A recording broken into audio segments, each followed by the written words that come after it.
जय संतोषी माता। दोस्तों, आप सभी का मेरे इस YouTube चैनल में हार्दिक स्वागत है। आज शुक्रवार के दिन सुनिए संतोषी माता की व्रत कथा। तो चलिए वीडियो शुरू करते हैं। एक बुढ़िया थी, उसके 7 बेटे थे।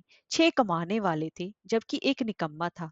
बुढ़िया 6 बेटों की रसोई बनाती, भोजन कराती और उनसे जो कुछ जूठन बचती वह सातवें को दे देती। एक दिन वह अपनी पत्नी से बोला, देखो मेरी माँ को मुझ पर कितना प्रेम है। वह बोली, क्यों नहीं, सबका झूठा जो तुमको खिलाती है। वह बोला, ऐसा नहीं हो सकता है। मैं जब तक आंखों से ना देख लूं मैं मान नहीं सकता। बहू हंसकर बोली, देख लोगे तब तो मानोगे ना।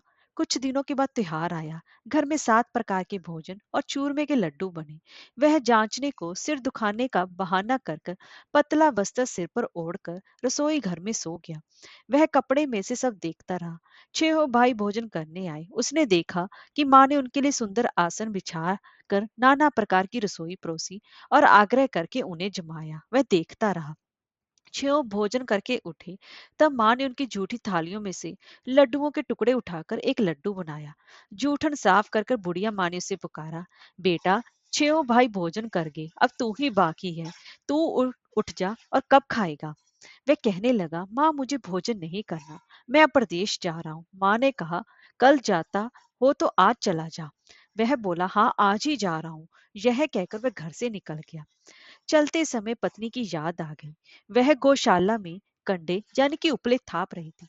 वहां जाकर बोला, हम जावे परदेश, आवेंगे कुछ काल, तुम रहियो संतोष से, धर्म अपनो पाल। वह बोली, जाओ पिया आनंद से, हमारी सोच हटाए, राम भरोसे हम रहे, ईश्वर तुम्हें सहाय। दो निशानी आपन, देख धरू में धीर, सुधी मति हमारी बिसारियो, रखियो मन गंभीर। वह बोला, मेरे पास तो कुछ नहीं है, ये अंगूठी है सो ले, और अपनी कुछ निशानी मुझे दे दी। वह बोली, मेरे पास क्या है, ये गोबर भरा हाथ है। यह कहकर उसकी पीठ पर गोबर के हाथ की थाप मार दी और वह चल दिया। चलते चलते दूर देश पहुंचा। वहां एक साहूकार की दुकान थी। वहां जाकर कहने लगा कि भाई मुझे नौकरी पर रख लो। साहूकार को जरूरत थी तो बोला, रह जा। लड़के ने पूछा, तनख्वाह क्या दोगे। साहूकार ने कहा, काम देकर दाम मिलेंगे। साहूकार की नौकरी मिली। वह सुबह 7 बजे से 10 बजे तक नौकरी करने लगा। कुछ दिनों में दुकान का सारा लेन देन, हिसाब किताब, ग्राहकों को माल बेचना, सारा काम करने लगा। साहूकार के 7-8 नौकर थे। वे सब चक्कर खाने लगे, ये तो बहुत होशियार बन गया। सेठ ने भी काम देखा और 3 महीने में ही उसे आधे मुनाफे का हिस्सेदार बना लिया। और वह कुछ वर्ष में ही नामी सेठ बन गया और मालिक सारा कारोबार उस पर छोड़कर चला गया। इधर उसकी पत्नी को सास ससुर दुख देने लगे। सारी गृहस्थी का काम करा के उसे लकड़ी लेने जंगल में भेजती। इस बीच घर के आटे से जो भूसी निकलती, उसकी रोटी बनाकर रख दी जाती और फूटे नारियल की नारेली में पानी। एक दिन वह लकड़ी लेने जा रही थी। रास्ते में बहुत सी स्त्रियां संतोषी माता का व्रत करती दिखाई दी। वह वहां खड़ी होकर कथा सुनने लगी और पूछा, बहनों तुम किस देवता का व्रत करती हो और इसके करने से क्या फल मिलता है। यदि तुम इस व्रत का विधान मुझे समझाकर कहोगी तो मैं तुम्हारा बड़ा एहसान मानूंगी। तब उनमें से एक स्त्री बोली कि सुनो, ये संतोषी माता का व्रत है। इसके करने से निर्धनता, दरिद्रता का नाश होता है और जो कुछ मन में कामना हो वह सब संतोषी माता की कृपा से पूरी होती है। तब उसने उससे व्रत की विधि पूछी। वह भक्तिन स्त्री बोली, सवा आने का गुड़ चना लेना, इच्छा हो तो 5.25 आने का लेना, या 1.25 का भी सहूलियत के अनुसार लाना। बिना परेशानी और श्रद्धा वे प्रेम से जितना भी बन पड़े सवाया लेना। प्रत्येक शुक्रवार को निराहार रहकर कथा सुनना। इसके बीच क्रम टूटे नहीं, लगातार नियम पालन करना। सुनने वाला अगर कोई ना मिले तो घी का दीपक जला उसके आगे या जल के पात्र को सामने रखकर कथा कहना। जब कार्य सिद्ध ना हो, नियम का पालन करना और कार्य सिद्ध हो जाने पर व्रत का उद्यापन करना। 3 मास में माता फल पूरा करती है। यदि किसी के ग्रह खोटे भी हो तो भी माता वर्ष भर में कार्य सिद्ध करती है। फल सिद्ध होने पर उद्यापन करना चाहिए, बीच में नहीं। उद्यापन में 2.5 सेर आटे का खाजा तथा इसी परिमाण से खीर तथा चने का साग करना। 8 लड़कों को भोजन कराना। यहाँ तक मिले देवर, जेठ, भाई बंधु के हो, ना मिले तो रिश्तेदारों और पास पड़ोसियों को बुलाना। उन्हें भोजन करा, यथाशक्ति दक्षिणा दे, माता का नियम पूरा करना। उस दिन घर में खटाई ना खाना। यह सुन बुढ़िया के लड़के की बहू चल दी। रास्ते में लकड़ी के बोझ को बेच दिया और उन पैसों से गुड़ चना ली, माता के व्रत की तैयारी कर आगे चली। और सामने मंदिर देखकर पूछने लगी, ये मंदिर किसका है? सब कहने लगे, ये संतोषी माता का मंदिर है। यह सुनकर माता के मंदिर में जाकर चरणों में लौटने लगी। दीन हो विनती करने लगी, माँ, मैं निपट अज्ञानी हूँ, व्रत के कुछ भी नियम नहीं जानती। मैं दुखी हूँ, हे माता, हे जगत जननी, मेरा दुख दूर कर, मैं तेरी शरण में आई हूँ। माता को दया आई। एक शुक्रवार बीता की, दूसरे को उसके पति का पत्र आया और तीसरे शुक्रवार को उसका भेजा हुआ पैसा पहुंचा। यह देखकर जेठ जिठानी मुंह सिकोड़ने लगे। लड़के ताने देने लगे। काकी के पास पत्र आने लगे, रुपया आने लगा, अब तो काकी की खातिर बढ़ेगी। बेचारी सरलता से कहती, भैया, कागज आवे रुपया आवे, हम सबके लिए अच्छा है। ऐसा कहकर आंखों में आंसू भरकर संतोषी माता के मंदिर में मातेश्वरी के चरणों में गिरकर रोने लगी। माँ, मैंने तुमसे पैसा कम मांगा है। मुझे पैसे से क्या काम है? मुझे तो अपने सुहाग से काम है। मैं तो अपने स्वामी के दर्शन मांगती हूँ। तब माता ने प्रसन्न होकर कहा, जा बेटी, तेरा स्वामी आएगा। यह सुनकर खुशी से बावली होकर घर में जाकर काम करने लगी।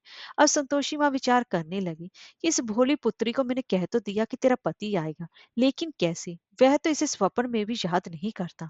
उसे याद दिलाने को मुझे ही जाना पड़ेगा। इस तरह माताजी उस बुढ़िया की बेटे के पास जाकर स्वप्न में प्रकट हो कहने लगी, साहूकार के बेटे, सो रहा या जागता है? वह कहने लगा, माता, सोता भी नहीं जागता भी नहीं, कहो क्या आज्ञा है? माँ कहने लगी, तेरे घर बार कुछ है कि नहीं? वह बोला, मेरे पास सब कुछ है। माँ बाप है, बहू है, क्या कमी है? माँ बोली, भोले पुत्र, तेरी बहू घोर कष्ट उठा रही है। तेरे माँ बाप उसे परेशानी दे रही है। वे तेरे लिए तरस रही है, तू उसकी सुध ले। वह बोला, हाँ माता जी, ये तो मालूम है, परंतु जाऊं तो कैसे? परदेश की बात है, लेन देन का कोई हिसाब नहीं, कोई जाने का रास्ता नहीं आता, कैसे चला जाऊं? माँ कहने लगी, मेरी बात मान, सवेरे नहा धोकर संतोषी माता का नाम ले, घी का दीपक जलाकर दंडवत कर दुकान पर जा बैठ जा। देखते देखते तेरा सारा लेन देन चुक जाएगा। जमा का माल भी बिक जाएगा। सांझ होते होते धन का भारी ढेर लग जाएगा। अब बूढ़ी की बात मानकर वह नहा धोकर संतोषी माता को दंडवत, घी का दीपक जलाकर दुकान पर जा बैठा। थोड़ी देर में देने वाले रुपया लाने लगे, लेने वाले हिसाब लेने लगे। कोठे में भरे सामान के खरीदार नकद दाम दे सौदा करने लगे। शाम तक धन का भारी ढेर लग गया।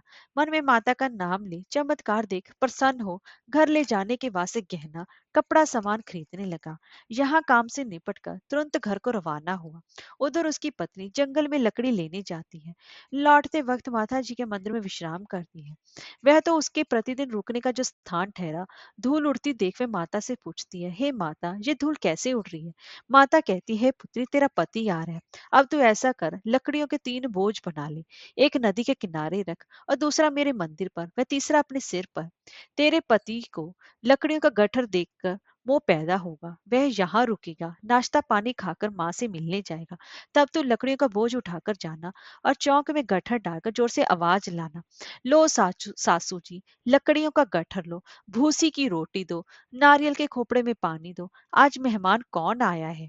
माता जी से बहुत अच्छा कहकर वह प्रसन्न मन से लकड़ियों के 3 गट्ठर बनाई, एक नदी के किनारे पर, एक माता जी के मंदिर पर रखा।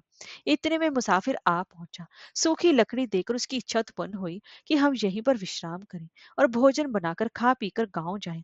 इसी तरह रुक कर भोजन बना, विश्राम करके गांव को गया, सबसे प्रेम से मिला। उसी समय सिर पर लकड़ी का कटहर लिए वह उतावली से आती है। लकड़ियों का भारी बोझ आंगन में डालकर जोर से 3 आवाज देती है, लो सासू जी, लकड़ियों का गट्ठर लो, भूसी की रोटी दो, आज मेहमान कौन आया है?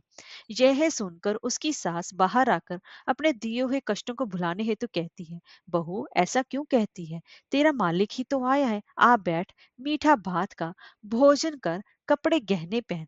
उसकी आवाज सुनकर उसका पति बाहर आ जाता है। अंगूठी देख व्याकुल हो जाता है। माँ से पूछता है, माँ, ये कौन है? माँ बोली, बेटा, ये तेरी बहू है। जब से तू गया है तब से पूरे गांव में भटकती फिरती है। घर का काम काज कुछ करती नहीं, चार पैर आकर खा जाती है। वह बोला, ठीक है माँ, मैंने इसे भी देखा और तुम्हें भी। अब दूसरे घर की ताली दो, उसमें रहूंगा। माँ बोली, ठीक है, जैसी तेरी मर्जी। तब वह दूसरे मकान की तीसरी मंजिल का कमरा खोलकर सारा सामान जमाया। एक दिन में राजा के महल जैसा ठाट बाट बन गया। अब क्या था, बहू सुख भोगने लगी। इतने में शुक्रवार आया। शुक उसने पति से कहा कि मुझे संतोषी माता के व्रत का उद्यापन करना है। पति बोला है, खुशी से कर लो। वह उद्यापन की तैयारी करने लगी। जिठानी के लड़कों को भोजन के लिए कहने लगी। उन्होंने मंजूर किया, परंतु पीछे से जिठानी ने अपने बच्चों को सिखाया, देखो, भोजन के समय खटाई मांगना, जिससे कि उसका उद्यापन पूरा ना हो।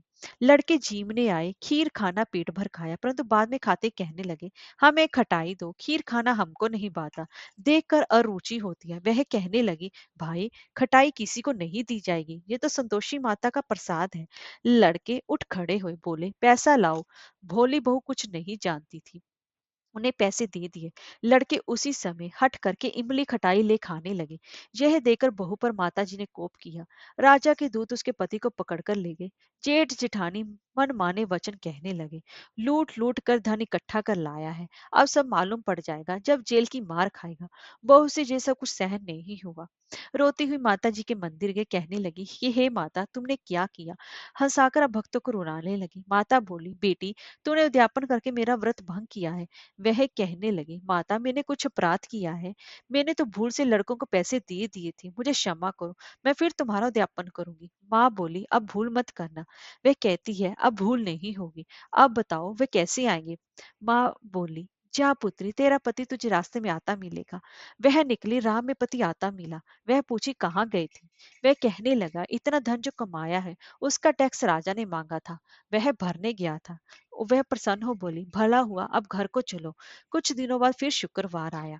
वह बोली, मुझे फिर माता का उद्यापन करने। पति ने कहा, करो। बहू फिर जेठ के लड़कों को भोजन को कहने गई। जेठानी ने एक दो बातें सुनाई और सब लड़कों को सिखाने लगी, तुम सब लोग पहले ही खटाई मांगना। लड़के भोजन से पहले कहने लगे, हमें खीर नहीं खानी, हमारा जी बिगड़ता है, कुछ खटाई खाने को दो।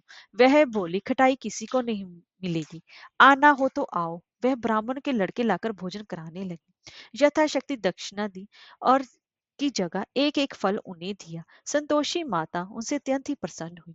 माता की कृपा होते ही 9वें मास में उसके चंद्रमा के समान एक सुंदर पुत्र प्राप्त हुआ। पुत्र को पाकर वह प्रतिदिन माता जी के मंदिर को जाने लगी। माँ ने सोचा, ये रोज आती है, आज क्यों ना इसके घर चलूं। यह विचार कर माता ने भयानक रूप बनाया। गुड़ चने से सना मुख, ऊपर सूंड के समान होठ, उस पर मक्खियां भिन भिना रही थी। तेली पर पैर रखते उसकी सांस चलाई। देखो रे, कुछ चुड़ैल डाकिन चली आ रही है। लड़को, इसे भगाओ, नहीं तो किसी को खा जाएगी। लड़के भगाने लगे, चिल्लाकर खिड़की बंद करने लगे।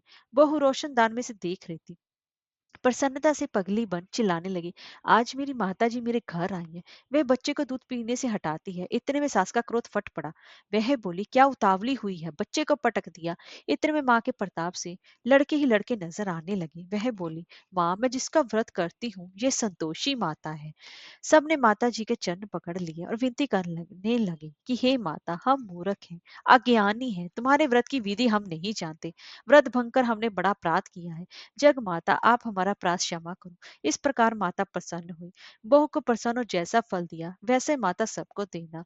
जो पढ़े और कहानी कहने वाले और सुनने वाले को सभी के मनोरथ पूर्ण करना। बोलिए संतोषी माता की जय हो।